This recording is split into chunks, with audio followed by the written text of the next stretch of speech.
In the year 1991, Government of India had to face severe economic crisis. Why economic crisis arose? It was mainly on account of growing public debt and adverse balance of payments. So external debt was increasing and public debt within the country also was increasing. So government was finding it difficult to solve the problem of balance of payments. In addition to that, there was growing unemployment and frustration among the youth. The public sector was showing bad performance. Public sector units were continuously undergoing losses. Public sector units were continuously undergoing losses and exhibited inefficiency. Hence, keeping in view these economic conditions and also losing of faith by the foreign investors and NRI, non-resident Indians, on the performance of Indian economy. Added to that was Gulf crisis. So, Government of India was put in a severe economic conditions and was almost caught in a debt trap. You know, the trap is put for catching animals like tigers, rats and all. So, Indian economy was caught in a debt trap and we were not able to come out of the debt, internal debt as well as external debt, which we have to repay in terms of foreign exchange. So, all these have led to thinking in the government. As a result, government introduced a sensational economic reform which is popularly known as LPG Model to overcome the economic crisis and bring about a dynamic change and give a big push to the economy. So as a result of this LPG model, new economic reforms were introduced. So new economic reforms were introduced namely through L, liberalization, P, privatization, and G, globalization. So one by one, we will now understand what do we mean by liberalization. What steps were taken under liberalization? So now, first concept, liberalization. So what is liberalization? You know, liberalization, freedom of the economy, freeing the economy.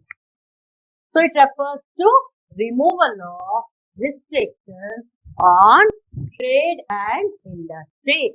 So far, whatever were the controls and regulations, restrictions and controls, whatever were there on the trade and industry, those will be removed. So, liberalization refers to removal of restrictions on trade and industry.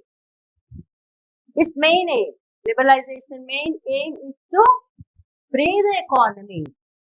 Liberalize the economy, free the economy from unnecessary controls and regulations.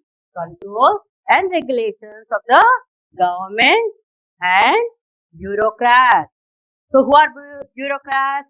Bureaucrats are government officials. So far till 91, government officials were involving into running of industrial enterprises, and the industrial enterprises were not able to perform efficiently. So, from this reform, government made an attempt to free the economy from unnecessary controls and regulations of government and also bureaucrats. Thereby, government freely opened the gates of Indian economy to the foreign investors. So in the light of this, we have to know how liberalization was introduced. What were the steps taken to liberalize our economy? They are called as features of liberalization. So what are the features? First, abolition of industrial licensing. So the licensing which is required for industries was only limited to strategic industry. The limit of strategic industry day by day came down, and it is at present limited to 6 industries. Like already I have mentioned several times, alcohol, hazardous chemicals, units causing environmental pollution, and so on. So other than these strategic industries, remaining industries can be set up without licensing from the government. So first step towards liberalization is abolition of industrial licensing. Second, relaxation of MRTP restrictions. So here also relaxation. Relaxation of what? MRTP, monopolistic and restrictive trade practices.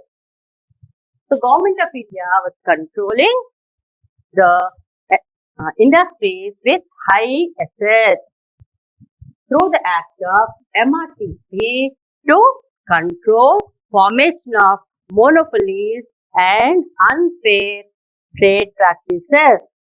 But this act was amended and replaced by Competitive Act. Competitive Act in general takes care of unfair trade practices and formation of monopolies, but specifically not on any particular unit or industry. So this gives freedom to the MRTP companies which were restricted by the government so far. So MRTP makes relaxation to such companies. Then foreign investment. Our main aim of new economic reforms itself is inviting foreign investment. So how this was allowed? Government has made foreign direct investment. FDI stands for foreign direct investment up to 51% in priority industries.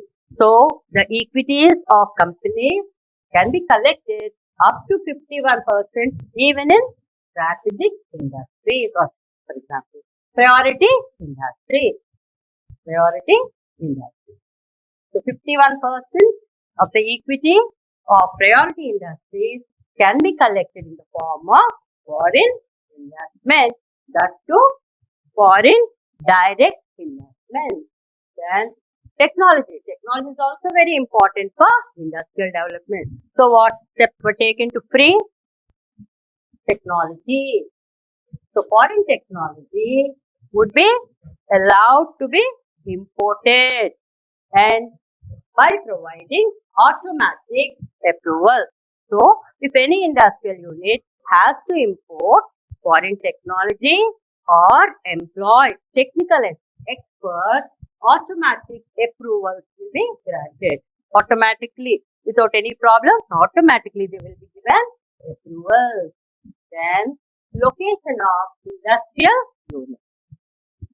So industrial units which do not fall under the strategic category can be set up in any area if the area is below 1 million population without any approval from the government. Without prior approval, such units can be located in areas of lower than 1 million population. So, under liberalization, Government of India made sincere effort to liberalize economy from the clutches, from the grip of government control and bureaucratic control. So now, next concept under economic reform, that is privatization. So what is privatization? Privatization refers to introduction of private ownership in public sector units. So government will give away its equity or assets to the private companies through private ownership. So the equity of the government will be offered to the private enterprise through public issue, initial public issue, and so on. So how this privatization takes place? Mainly, it will be done through reduction in the number of public sector units. The government will try to reduce the number of public enterprises which were under the control of the government. As a step towards this, the exclusive monopoly industries of the government was just reduced to three. They are atomic energy, arms and ammunition and related defense equipment and rail transport. So these three industries are considered to be very, very important. Other than these three units, these three industries, all other units can be handed over to the private sector. So government has started reducing the number of units under public sector. Next, how transfer of shares is done. That is how private sector will be handed over the equity of the government industry. So there are certain methods like denationalization. So what is denationalization? Nationalization refers to taking over the activities of the economy by the public sector. Opposite of nationalization is denationalization. So government starts giving away the units to private people. So nationalization is taking over by the government. Denationalization is giving back to the private sector. So government will reduce the public sector units through denationalization. So government or public sector companies will be handed over to the private sector through offering equity. Now, in the recent budget, there is much importance to the terms of denationalization and next, disinvestment. So, what is disinvestment? So far, suppose 100 units are held by a public sector unit. These equities or shares will be reduced. They can be reduced even up to 26%. So, government, instead of investing, it will start giving away the investment to private sector. So, disinvestment of public sector units. So, I have already told you, in this budget, government is giving priority to privatization through disinvestment. Then, industries can also be leased. That is, public sector units can be leased or given on contract, outsourcing or franchising. That is, for a certain time, the activities of the government, public sector units can be handed over to private enterprise through leasing, contracting or outsourcing. So, these are the various methods by which privatization is taking place in our economy.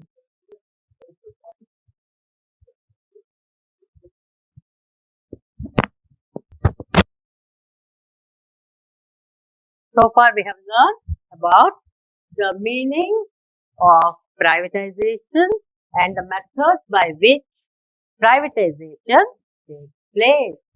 Next, now we learn about merits and drawbacks of privatization. So what are the advantages or merits, plus points of privatization. So, first, privatization helps in reducing burden on public sector. So, the financial burden of the public sector will be reduced. So, the assets of the government are purchased by their equities and shares of the government are purchased by private sector. So, it will have more funds. So, burden of the public sector is reduced. Then government can concentrate on infrastructure. So, with the funds available, government can concentrate on development of infrastructure and units requiring huge outlay. So, the funds created will help in development of infrastructure like roads, railways, and so on. Then increase in profitability.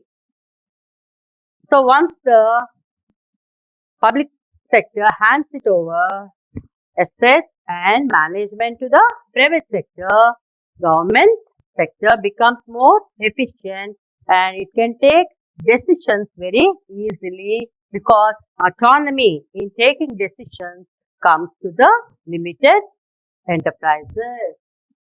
Then increase in profitability.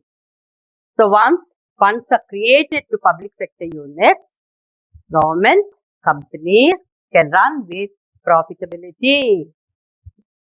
Then efficiency of public sector.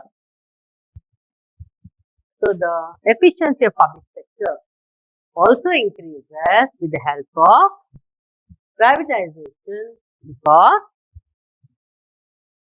public sector units will become less and the bureaucrats can concentrate on important decisions regarding output and product management. Then helps in repayment of public debt. So the funds created through privatization can be used for payment of loans taken by the government, that is repayment of public debt.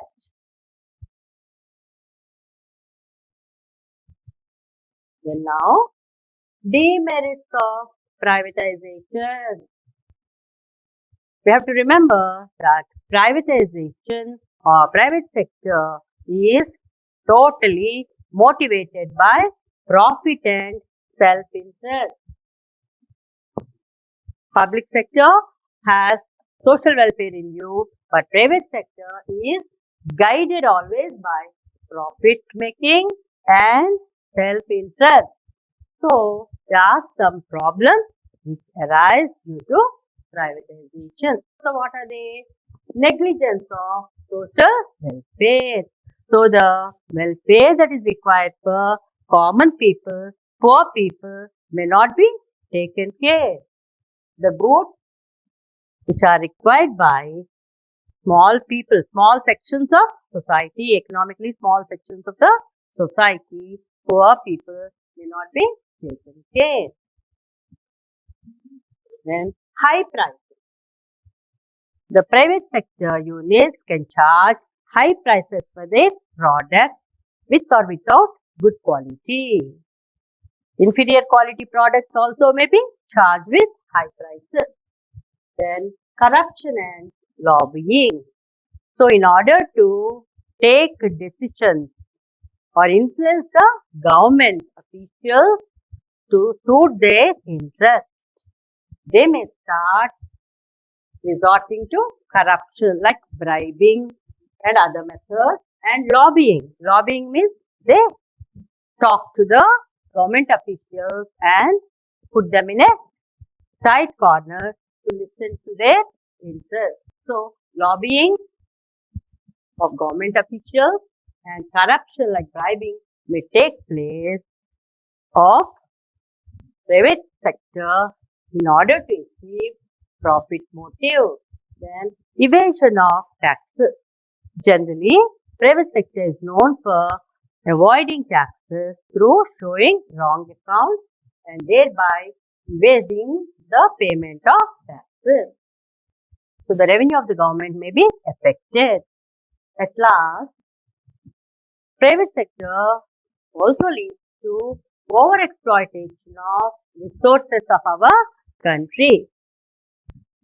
Private enterprises do not have long-term perspective in their mind. Hence, in order to get short-term profit, they start exploiting the natural resources of our country, which have to be stored or left for future generations.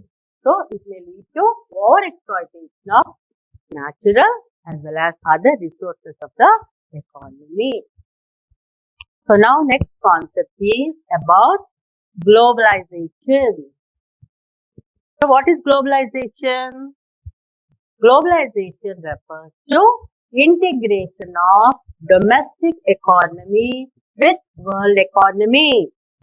So after globalization, our domestic economy, that is home economy, Indian economy becomes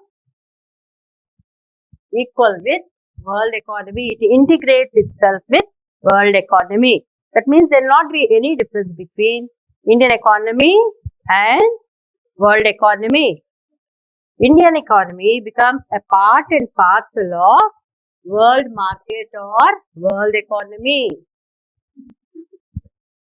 It also means opening up of our economy to international competition. So with globalization, our industrial units have to compete with international industries. So it gives place to international competition.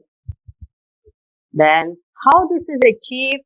Globalization is generally achieved through trade barriers removal. That is by removing the trade barriers on imports and exports of goods. That means with globalization, goods can freely enter into our country and goods of India can be sent or exported to other countries. Globalization helps in not only imports and exports of goods but also services, technology and other ideas and so on. So globalization makes our economy more dynamic.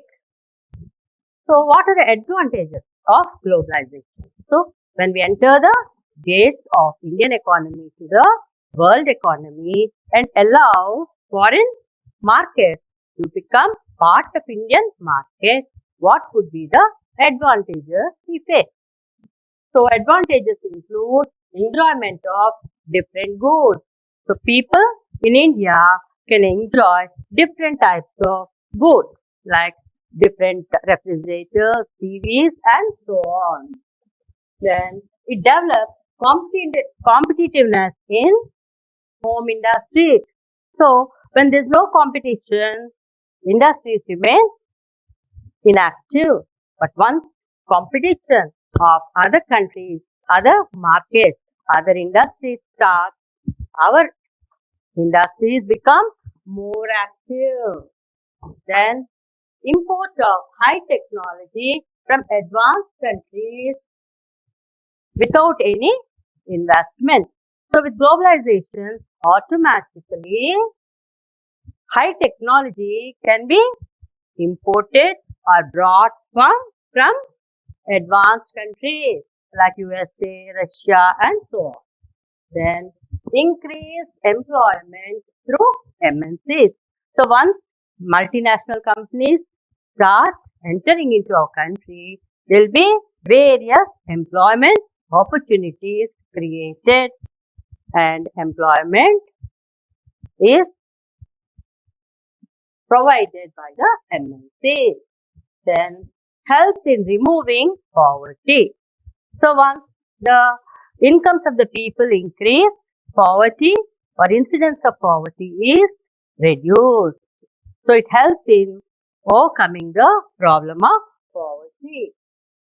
So and ultimately India becomes a favorable destination for foreign investors.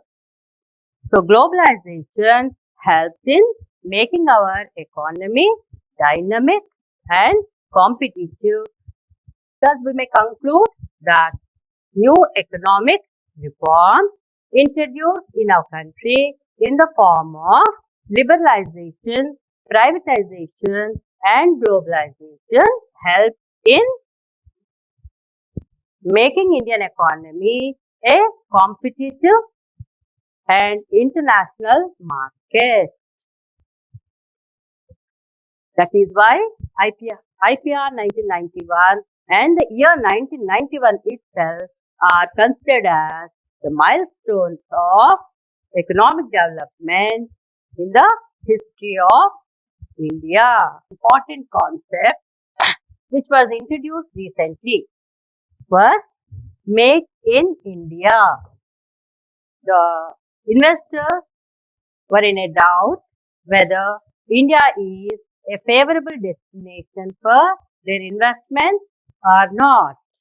They doubted the competitiveness of Indian economy. In such situation, government took an initiative to build up our nation in the form of Make in India. So an initiative was launched as part of nation building. So what is the main content of Make in India?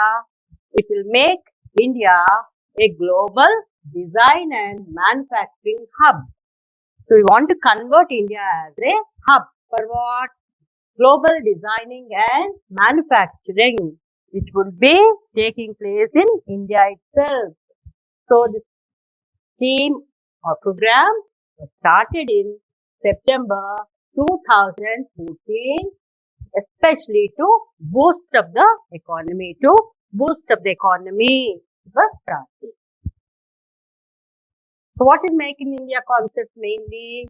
It encourages companies to set up their plants in India itself. It encourages the companies, especially domestic or Indian companies and also foreign companies, to make India as a destination to set up their production plants. So it aims to increase the contribution of domestic investors, especially businessmen belonging to India, to increase their manufacturing from 15% to 25% at least. Then, what were the important sectors covered under Make in India? So, Make in India especially covers automobiles, biotechnology, IT and IT related fields, and then tourism and so on. So even entertainment, hotels, tourism are covered under Make in India. So India encourages entrepreneurs to make their products, especially designing and manufacturing within India. Thereby, Make in India was an attempt to give a boost to Indian economy and make India a favorable destination for foreign investors.